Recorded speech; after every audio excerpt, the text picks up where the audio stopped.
Buenos días, queridos hermanos. Bueno, muy bien. Damos gracias a Dios por este primer día de la semana nuevamente que Él nos ha dado.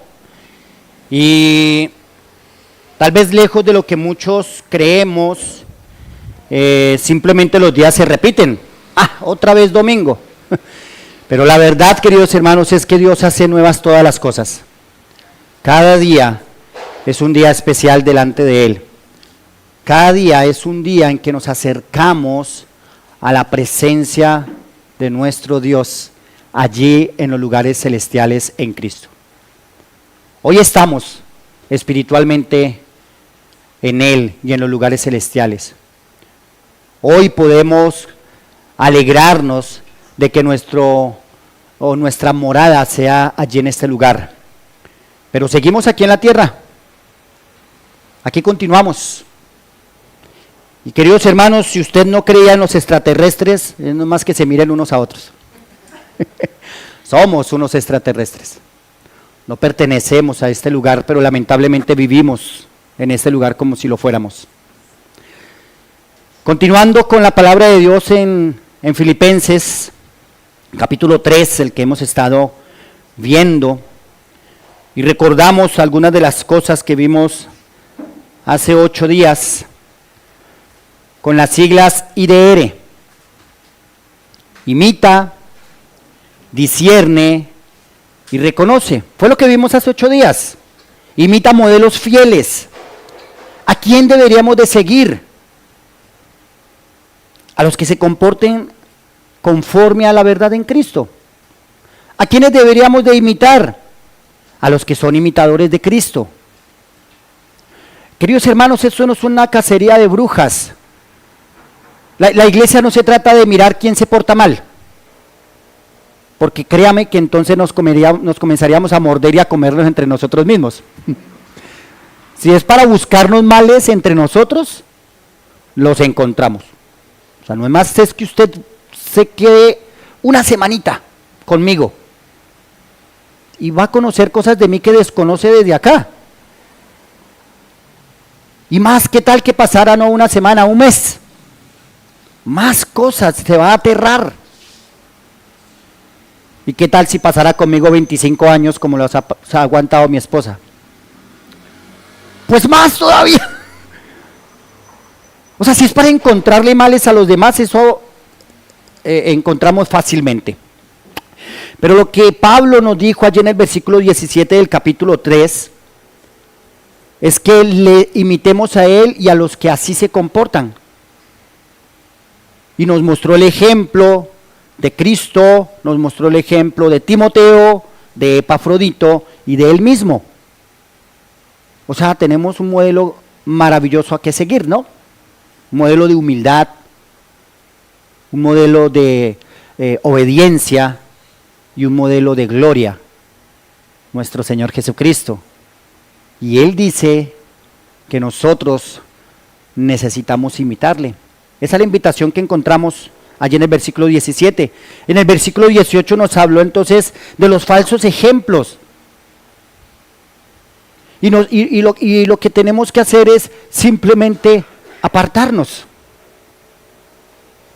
No es ir a pelear contra ellos, sino es decirles, comenzar a tratar de cambiarlos, sino simple y llanamente, no lo escucho, no lo sigo.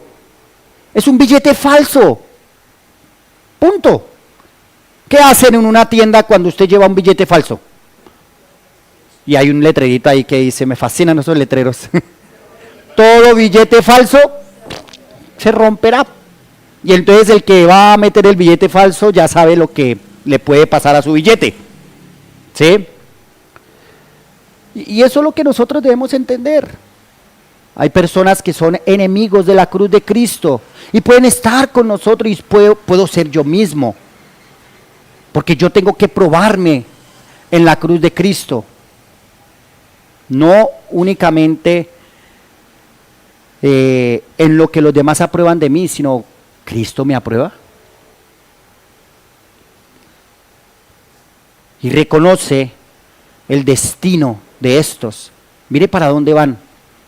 ¿Por qué? Porque solo piensan en lo terrenal. Porque su Dios es su vientre. Entonces, eso fue lo que vimos hace 8 días. Hoy nos vamos a enfrentar a un maravilloso pasaje allí en Filipenses, donde continuamos, y estos últimos 2 versículos del capítulo 3, y créame que yo quería tocar hoy también el versículo 1 del capítulo 4, pero es que es muy extenso, y aún así tocar estos 2 versículos, tal vez el tiempo ni alcance para la profundidad que uno encuentra en ellos. Y puedo decirles, queridos hermanos, que profundidad es relativo para mí en este caso. Es decir, esto es profundo, pero de pronto no llego ni siquiera a mojarme los tobillos, en lo que uno podría sumergirse más en las Escrituras. Pero vamos a tratar, bajar lo que más podamos, cuánto aguantemos la respiración y cuánto podamos llegar y mirar, pero sobre todo cuánto me puedo llevar yo para mi casa y para mi vida delante del Señor. Tenemos que presentarnos delante de Él en oración y decirle a Él que le necesitamos para que Él afirme estas palabras que Él dice de su palabra en nuestras vidas.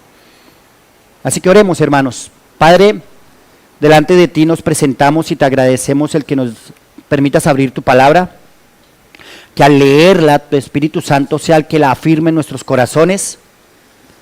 Amado Dios, nosotros aquí no estamos para interpretarte, ni para interpretar tu palabra. Estamos para entender lo que tú dijiste a través de tu Espíritu Santo. Que tu palabra misma hable a nuestro corazón. No queremos ser arrogantes y no queremos decir más de lo que tu palabra dice.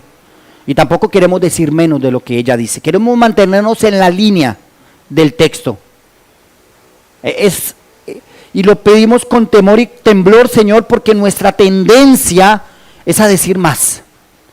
O nuestra tendencia es a decir menos. Esa es nuestra carne, leyendo tu palabra. Por eso acudimos a tu Espíritu Santo, porque es el único que se mantiene en tu palabra. Y queremos estar sujetos a Él. Te lo rogamos en el glorioso nombre de nuestro Señor Jesucristo. Amén. Hermanos, vamos allí a capítulo 3, versículo 20 en adelante. 20 y 21. Mas nuestra ciudadanía está en los cielos, de donde también esperamos al Salvador, al Señor Jesucristo, el cual transformará el cuerpo de la humillación nuestra para que sea semejante al cuerpo de la gloria suya, por el poder con el cual puede también sujetar a sí mismo todas las cosas. Qué pasaje tan maravilloso, ¿no?, el que encontramos allí. Ahora, una verdad maravillosa que encontramos en este pasaje como una idea central es que el creyente vive firme porque pertenece al cielo, espera a Cristo, será transformado para su gloria y todo está garantizado por su poder soberano. Pablo le está diciendo a los hermanos en Filipo que hay garantía. Hay garantía, no se preocupen, no miren a los mutiladores del cuerpo, miren a Cristo, hay garantía. El título de este tema es Viviendo como ciudadanos del cielo rumbo a la gloria. Viviendo como ciudadanos del cielo rumbo a la gloria. Ahora, la verdad es que vivimos en un mundo que nos empuja a pensar en lo visible. ¿Sí o no? El trabajo, el cuerpo, las dificultades, lo inmediato. Esas cosas nos hacen vivir el ya. Esas cosas nos hacen vivir lo que no tenemos. El mundo nos hace pensar en las cosas que queremos para esta vida. Esa es una realidad. ¿Y es necesario que trabajemos? Claro, es necesario. Pero eso es lo último, o eso es lo más importante para la vida del creyente. ¿Se acuerdan las palabras del Señor Jesucristo que decía que miráramos a las aves, lo que ellas no hacían y cómo Dios les mantenía, que miráramos los lirios del campo, cómo se vestían, pero que Dios mismo era el que lo hacía. ¿No valéis más vosotros que muchos pajarillos? Es como que Pablo está introduciéndonos en las palabras del Señor Jesucristo de otra forma, pero diciéndonos lo mismo. ¿Saben algo? La palabra de Dios levanta nuestra mirada y nos dice, mas nuestra ciudadanía está en los cielos. Nuestra ciudadanía está en los cielos. Si queremos vivir correctamente en la tierra, primero debemos entender a dónde pertenecemos. Si tú y yo queremos vivir realmente en esta vida como deberíamos de vivirla, como creyentes, necesitamos saber de dónde somos. Si nosotros no entendemos bien de dónde es que somos, por eso vivimos muchas veces como si fuéramos terrícolas. Y como les decía, queridos hermanos, somos extraterrestres. Somos extraterrestres. No pertenecemos aquí, porque fuimos comprados para la ciudadanía celestial. Queridos hermanos, muchas veces no entendemos cuál es nuestra patria. Y todos estos puntos que vamos a ir viendo los vamos a ver con la letra P, para que de pronto se nos quede un poquitico más fácil en la cabeza. ¿Sí? Con la letra P, el primer punto, patria. Nuestra ciudadanía está en los cielos. Versículo 20, primera parte. Mas nuestra ciudadanía está en los cielos. Qué maravilloso entender eso. O sea, nosotros podemos, valga la aclaración en la palabra, podemos jactarnos, podemos tener orgullo y decir, tengo dos ciudadanías, doble ciudadanía. Y el que tenga doble ciudadanía en la tierra, entonces puede decir, tengo triple ciudadanía. Sí, soy ciudadano de Colombia, mi ciudadanía temporal, pero soy ciudadano del cielo, mi ciudadanía eterna. ¿Saben cuánto pagué por mi ciudadanía en Colombia? No pagué absolutamente nada. Nada, ni mis padres. Por nacimiento. Fui declarado ciudadano colombiano. ¿Sabe cuánto tienes que pagar por tu ciudadanía en los cielos? Nada. Por nacimiento. Tu nuevo nacimiento te hizo ciudadano de los cielos. No tuviste que pagar. Claro, alguien pagó ese precio. El precio fue la sangre de Cristo Jesús. Pero ahora eres ciudadano, esa es tu patria. Esa es tu patria, y así es como arranca Pablo. Ahora, ¿qué más nos dice la Escritura al respecto? Pablo es el único que menciona esto en las Escrituras. Pues miren lo que dice Primera de Pedro, capítulo 2, versículo 11. Primera carta de Pedro, capítulo 2, versículo 11. Dice, amados, yo os ruego, como a extranjeros y peregrinos, que os abstengáis de los deseos carnales que batallan contra el alma. Pablo dice, ciudadanos del cielo. Y de esa misma ciudadanía, Pedro entonces le dice, o sea que ustedes son ¿qué? Extranjeros. Si somos ciudadanos del cielo, somos extranjeros de la tierra. Somos extranjeros en la tierra, perdón. Vive como un extranjero. Vive como un peregrino, como alguien que va de paso. No como un extranjero que sacó ciudadanía al lugar donde llegó, porque entonces ahora es residente y está en espera de que le den su ciudadanía. No. Nosotros no vamos a eso. Nosotros no llegamos aquí a la tierra para que nos den ciudadanía nuevamente y entonces permanecer aquí, y aquí voy a echar raíces, y aquí voy a tener familia, y de aquí no me mueve nadie porque me gustó. ¿Sí o no?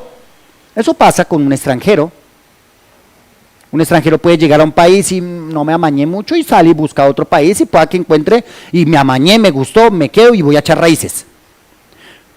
Pues Pedro nos dice: amado, yo os ruego como a extranjeros y peregrinos que os abstengáis de los deseos carnales que batallan contra el alma. Y ahí va cogiendo un tono muy rico nuestro texto cuando se dice: más nuestra ciudadanía está en los cielos. Si nuestra ciudadanía está en los cielos, si nuestra patria es la patria celestial, vivamos como extranjeros en esta tierra y peregrinos que van de paso, que no quieren echar raíces en esta tierra. ¿Y que cómo viven? Viven absteniéndose de sus deseos carnales que batallan contra el alma. ¿No se han dado cuenta que uno a veces cree que es que el pecado batalla contra el cuerpo? Es que esta carne, no, esta carne batalla contra el alma. Batalla contra aquello que anhela la ciudadanía celestial, aquello que anhela a Cristo. Eso es lo que hace nuestra carne. Eso es lo que nos hace a nosotros muchas veces ser malos extranjeros en tierras ajenas. Para vergüenza nuestra como colombianos uno lo tiene que reconocer. Por causa de muchos que salieron al exterior, a Colombia muchos lo tienen como un país peligroso, un país así. Y lamentablemente, ¿qué pasa? Generalizan. Si usted va al exterior, va a encontrar burlas. Muchos admiran tu país. Qué delicia ir a Colombia, qué delicia ir a tal país, esos paisajes, su gente tan amable que no sé qué. Pero, y entonces comienzan a recordar todas las cosas malas. Y entonces dicen, pero allá sí será bueno ir, que no será como peligroso. ¿Por causa de qué? Del extranjero colombiano que llegó a ese país y fue alguien no grato y que dio un mal ejemplo de su verdadera ciudadanía. Querido hermano, como ciudadano del cielo y extranjero y advenedizo o peregrino de esta tierra, ¿cómo es tu comportamiento en la tierra en la que estás? ¿Qué dice la gente de ti? Y lo que diga de ti es lo que dice de tu ciudadanía. Es claro, ¿no? En Hebreos 11:13 nos habla de los héroes de la fe y usted puede leer todo el capítulo 11, por causa de tiempo no lo hacemos, pero versículo 13 dice: conforme a la fe murieron todos estos, sin haber recibido lo prometido, sino mirando de lejos y creyéndolo y saludándolo y confesando que eran extranjeros y peregrinos sobre la tierra. Eran extranjeros y peregrinos sobre la tierra estos hombres. ¿Y saben cómo vivieron? Estos hombres y mujeres vivieron mirando a su Señor, esperando la promesa, porque su patria celestial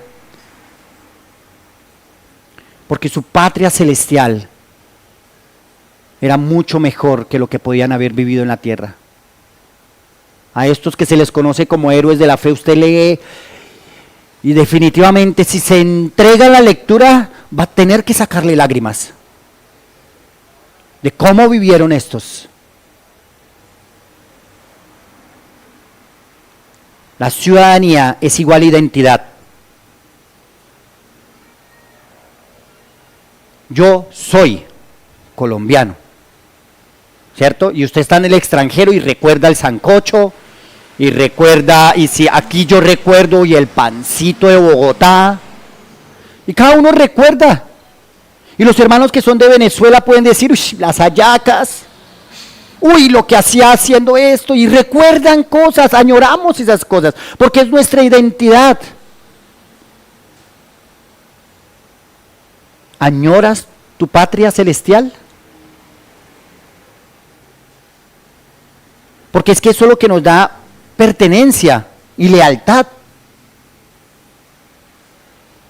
Por eso sufrimos cuando alguien habla mal de nuestra patria terrenal. No, pero ¿cómo así? Es que no todo es así.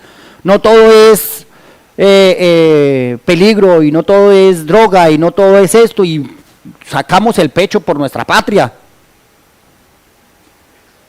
Pues estamos invitados a que vivamos así por nuestra patria celestial. No, si usted tiene toda la razón, hay unos que otros. Es más, habemos unos que otros que somos un mal ejemplo de la patria celestial, pero la Escritura nos dice que ese es un lugar glorioso donde vamos a estar presentes.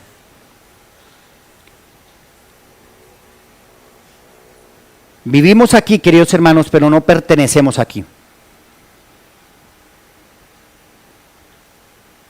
Y si nuestra patria está en los cielos, entonces surge una pregunta.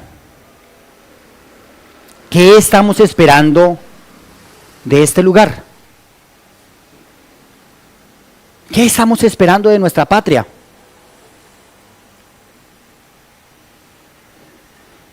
Cuando pensamos en el cielo, no podemos pensar únicamente en el escape de las cosas que nos agobian de la tierra, porque entonces es un pensamiento egoísta acerca de nosotros, ¿sí?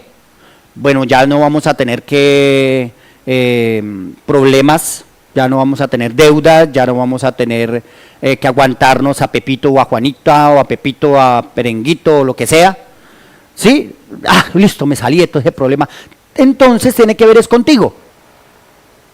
Y la invitación es que pensemos en la patria celestial por lo que implica la patria celestial, a quien esperamos y la promesa que esperamos. Y ahora, segundo punto, con P también, como les había dicho. La promesa o promesa. Esperamos al Salvador. Versículo 20 de Filipenses, de capítulo 3, versículo 20, segunda parte. Dice, de donde también esperamos al Salvador, al Señor Jesucristo. Entonces estamos aquí en espera del cumplimiento de esa promesa. Él prometió que regresaría.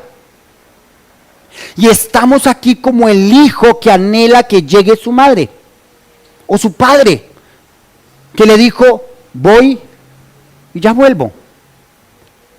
¿Sabe cómo se queda uno de niño cuando papá y mamá lo dejan a uno en la casa? No sé a ustedes, pero yo, que me acuerde, me quedaba llorando. Y lloraba, mi mamita. Anhelaba que llegara mi madre nuevamente. No me gustaba estar solo. Y cuando regresaba y uno veía, mira, podía llegar quien llegara, pero llegó, fue mi mamá. Algunos tal vez ya se acostumbran y ya no esperan, llegó y da lo mismo. Pero cuando uno espera a ese ser amado, uno espera añorando a que regrese. Yo quiero que venga pronto. Pablo le está diciendo a los hermanos, su ciudadanía está en los cielos, eso les da identidad, eso les da lealtad a ese lugar, eso les da pertenencia, pero alguien viene de allá, y ese alguien es tu Señor y tu Salvador. Él viene por ti. Estamos en espera. Estamos esperando la promesa, el cumplimiento de esa promesa. Dice Tito capítulo 2 versículo 13. Tito capítulo 2 versículo 13.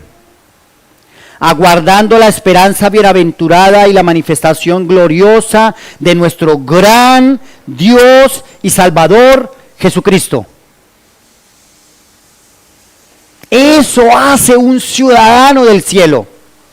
Aguardando la esperanza bienaventurada y la manifestación gloriosa de nuestro gran Dios y Salvador Jesucristo.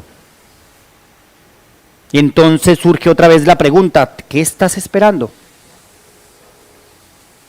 ¿Cuál es tu esperanza? ¿Que las cosas se te den? ¿Que lo que quieres se te cumpla? Y si no pasa como nos decían en esta mañana, vivimos derrotados porque las cosas no se dieron como yo quería. O la esperanza que da gloria, la esperanza que trae firmeza, es la que te está manteniendo. Porque, queridos hermanos, ya no hay tiempo. No hay tiempo. La vida se va. La palabra de Dios dice que aprovechando bien el tiempo, porque los días son ¿qué? Malos. Esa es la realidad. Ahora, nosotros normalmente por cultura y por costumbre buena, no estoy diciendo que ahora comencemos a decir mal día, decimos buenos días. Y está bien. Eso habla de una persona que vive en la esperanza también del Señor. Pero a veces se nos olvida esa frase así, se nos olvida que los días son malos. Que no hay nada en esta tierra que debería de aferrarnos de tal forma que perdamos la esperanza porque no lo recibimos. Y piensa en las cosas que no tienes hoy que te atormentan, que te quitan la paz y que te quitan el deseo muchas veces de vivir. Porque estás aferrado a cosas que realmente no van a trascender a la eternidad. O estamos aferrados a cosas que nos quitan la paz y nos permiten vivir esperando la manifestación gloriosa de nuestro Señor Jesucristo. Porque Cristo lo dijo, esa es la promesa. Juan 14:3. Y si me fuere y os prepararé lugar, vendré otra vez y os tomaré a mí mismo. Esa es la promesa. Es lo que Pablo le está diciendo y les está recordando a los hermanos en Filipo. A los Filipos. Es lo que les está recordando.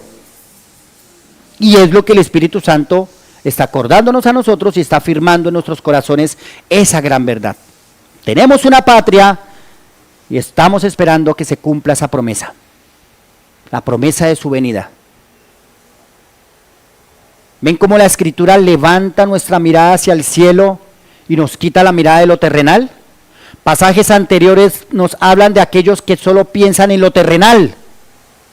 Y les dice, esos que solo piensan en lo terrenal y que su Dios es su vientre, son unos enemigos de la cruz de Cristo. Levanta tu mirada al cielo.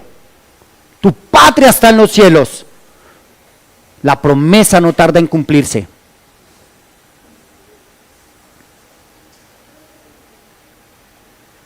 Queridos hermanos, Pablo dice que su venida tiene un propósito y ahí viene nuestro tercer punto. Propósito. Patria, promesa, propósito. Patria, promesa, propósito. ¿Y cuál es el propósito que encontramos aquí? Miremos nuevamente allí nuestro pasaje. Versículo 21, allí encontramos el propósito, el cual transformará el cuerpo de la humillación nuestra propósito, para que sea semejante al cuerpo de la gloria suya. Miren, queridos hermanos, lo que el Señor va a hacer, el cual transformará el cuerpo de la humillación nuestra para que sea semejante al cuerpo de la gloria suya. ¡Qué maravilla saber eso! No es simplemente que nos van a dar un nuevo caparazoncito. Es que va a ser transformado este cuerpo para soportar la santidad de la eternidad, pero para estar con Él. Porque esto carnal, según dice Pablo a los Corintios, no puede heredar lo espiritual. Tiene que ser transformado. Esa es una promesa que se cumple también en este propósito. Primera de Corintios capítulo 15, versículos 42 al 43, y usted puede leer todo el capítulo, mi querido hermano. Cada vez que yo leo un pasaje que solamente tome unos versiculitos. La invitación es esa que lea el capítulo entero, para que no vaya a decir algo fuera de contexto, pero por causa de tiempo lo hacemos así aquí. Dice la palabra de Dios: así también es la resurrección de los muertos. Se siembra en corrupción, resucitará en incorrupción. Se siembra en deshonra, se resucita en gloria. Se siembra en debilidad, resucitará en poder. Y entonces aquí la palabra de Dios comienza a introducirnos en una maravillosa doctrina, la doctrina de la resurrección del cuerpo. Y nos habla de la importancia de la glorificación. Pablo viene hablando de esos temas desde atrás, ¿te acuerdas? En predicaciones anteriores nos recordaba la palabra de Dios cómo fuimos justificados, cómo Él se involucra en nuestra santificación. El que comenzó la obra en nosotros la perfeccionará hasta el día de Jesucristo. Pero también nos habla de la glorificación. Y aquí Pablo está hablando justamente de esto, de nuestra glorificación. Somos ciudadanos, nuestra patria está en los cielos. Estamos aquí como peregrinos. Nuestro cuerpo y nuestra vida es una humillación constante. Esa es la realidad. Nuestro cuerpo se deteriora. Ayer tuvimos la oportunidad de estar en un ancianato. Y rápidamente nuestra mente se fue hacia ellos y dijimos: un día estaremos así. Si es que no morimos antes. Si es que el Señor no llega antes. Pero la realidad de este cuerpo es que se está deteriorando. Queridos hermanos, usted no se imagina cómo ver a hombres de los que algunos nos contaban. Mire, él fue, y le cuentan a uno cómo caminaba por todo este pueblo y era, hemos dicho, el magnate, el que tenía los pesos encima.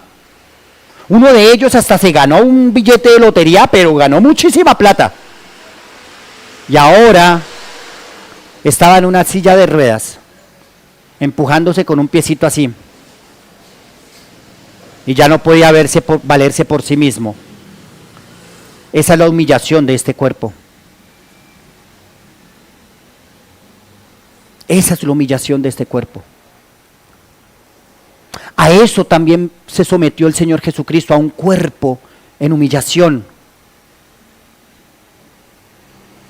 ¿Ven cómo es de poético Dios cuando Él entrelaza todas las cosas? Así como Cristo fue humillado, Él ahora habla de nuestra humillación.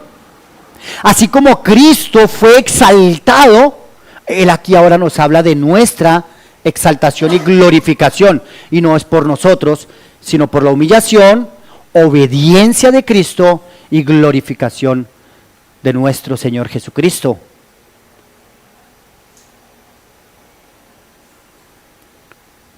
Eso nos lo dice Romanos 8, versículo 29. Porque a los que antes conoció también los predestinó para que fuesen hechos hijos conforme a la imagen de su Hijo. La promesa es ser glorificados, ser como Cristo, para poder estar con Cristo. No hay forma, dice la Escritura, no hay forma de que sin santidad alguien pueda entrar al reino de los cielos. No es posible. Y la santidad no la puede encontrar ningún hombre por sí mismo. Nadie puede ser santo por sí mismo. Esto es algo en lo que se comprometió Dios que iba a hacer. Justificarte, santificarte y glorificarte. ¿Saben lo que significa la santificación? Que somos libres de la culpa del pecado. Somos declarados inocentes. ¿Sabes lo que significa la santificación?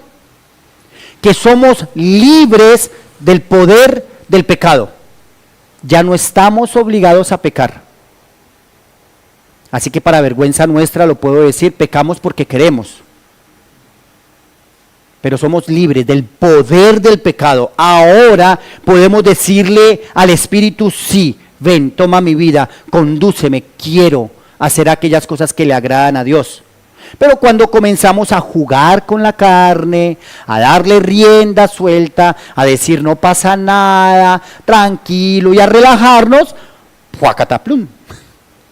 Fácilmente caemos en el pecado. Pero la santificación es que somos libres del poder, del pecado. Y en la glorificación vamos a ser libres de la presencia del pecado. ¿Ven el avance de la salvación? El avance de la salvación, hermanos, no es que usted recuerde y le pongan ese peso a uno, no, usted tiene que recordar el día, la hora, la fecha en el que usted recibió a Cristo. Entonces yo recibí a Cristo en el año de 1993 a las 10 de la mañana, eso se lo tiene uno que memorizar porque eso es lo importante es ese día en el que usted recibió a Cristo como su Señor y Salvador, y entonces ya usted puede responder ahí para adelante a cualquiera que le pregunte, si usted se muere hoy, ¿dónde pasará la eternidad? En el cielo. ¿Por qué? Porque yo recibí a Cristo en mi corazón en el año, se vuelve uno una computadora respondiendo preguntas y ya. La palabra de Dios nos habla de que la salvación es un proceso que empezó Dios en la eternidad y que la concluirá en la eternidad. Y que ese proceso aquí en la tierra, Él es el que se encarga de la perseverancia de los santos. Él hace que los santos, los que Él escogió, hagan aquello para lo cual Él los llamó. Es el poder de Él obrando en nosotros. Y eso nos lleva justamente al cuarto punto, a nuestro final punto. Poder. Entonces, ¿cómo es, queridos hermanos? La primera P, patria. Segunda, promesa. Tercera, propósito. Y cuarta, poder. Poder. Miren cómo termina el versículo 21. El cual transformará el cuerpo en la humillación nuestra para que sea semejante al cuerpo de la gloria suya, por el poder, con el cual puede también sujetar a sí mismo todas las cosas. No dice por tu poder, no dice por tu capacidad, no dice por tus ganas, no dice para que tú pongas de tu parte. Dice por el poder de aquel. El poder de aquel. El poder con el cual puede también sujetar a sí mismo todas las cosas. Y encontramos apoyo maravilloso en la palabra de Dios en Efesios 1, 21 al 22. Dice así la palabra de Dios: sobre todo principado y autoridad y poder y señorío, y sobre todo nombre que se nombra, no solo en este siglo, sino también en el venidero, y sometió todas las cosas bajo sus pies, y lo dio por cabeza sobre todas las cosas a la iglesia. Nuestro Señor Jesucristo es el que tiene el poder de sujetar todas las cosas. Todas las cosas le están sujetas a Él, están bajo su señorío. Usted y yo entonces nos sujetamos a Él. No podemos vivir como ciudadanos de esta tierra. No podemos vivir nuestra vida cristiana pensando en que yo pienso mejor, sino tengo que vivir mi vida sujetando mi pensamiento a aquel al cual estoy sujeto con poder. Con su poder, no con el mío, no se trata de mí. Es como si filosofemos, imaginémonos, démonos una licencia para el pensamiento. Es como que en el tiempo de Noé Dios no hubiese mandado a hacer un arca, sino una balsa gigante, en la que todos pudieran entrar allí, los 8 que estaban allí pudieran entrar. Y 8 varas clavadas en esa balsa. Agárrense duro porque esto va a ser fuerte. Y los 8 allá agarrándose, tratando de no salirse de la balsa. No, El diseño de Dios no fue así. Fue un arca en la que Él mismo cerró la puerta. No la cerró Noé. No la cerró Noé. Fue Dios. Noé tampoco invitó, venga, el que crea que va a llover, entren los que quieran, y proclamaba que el que quisiera entrara, tampoco. Porque allí entró ¿quién? Los que Dios dijo que entraran. Entra tú, tu mujer, tus hijos y las mujeres de tus hijos.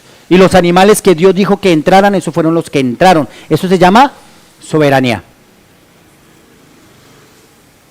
Y Cristo es el soberano, el que le fueron sujetas todas las cosas. Aquí no se trata de nosotros, aquí se trata es de Él. Y esto tiene entonces una fuerte conexión con el Evangelio, queridos hermanos. Todo esto es posible solo por la obra de Cristo. Si nuestro Señor Jesucristo no hubiese sido obediente hasta la muerte y muerte de cruz, de nada serviría absolutamente nada de lo que nosotros hiciéramos. Todo el universo se hubiese roto por completo. Pero Cristo Jesús fue obediente hasta la muerte y muerte de cruz. Por esa razón es que tú y yo tenemos una patria, una promesa, ¿qué sigue? Un propósito y un poder que viene de Él. Por esa razón, por la persona de Cristo. No se trata de ponerle cargas a los hermanos que ni siquiera nosotros podemos llevar. Es entender que a Él podemos acudir en medio de este peregrinaje en el que estamos viviendo aquí en la tierra. Aquí, en este peregrinaje, tenemos dificultades espirituales, emocionales, físicas, económicas. Vamos a Él. Y muy posiblemente, hermano, Él nos va a decir, por el momento no. ¿O no? Porque a Él estamos sujetos. Él es el soberano. Y podemos descansar en Él. Y pero podemos ir a Él para decirle, estoy cansado. Estoy agobiado. Ya no me dan ganas de seguir adelante. Y Él va a reconfortar nuestras almas. ¿No fue lo que hizo con sus discípulos en la mañana, lo que nos estaban contando? Al final de la historia, Cristo les mostró a ellos que de eso no se trataba, de lo que ellos estaban pensando, no se trataba de eso. Era algo más grande. Y los levantó. Tú puedes ir a Cristo con tus dudas, querido hermano. Cristo te va a levantar. Cristo no te va a dejar allí.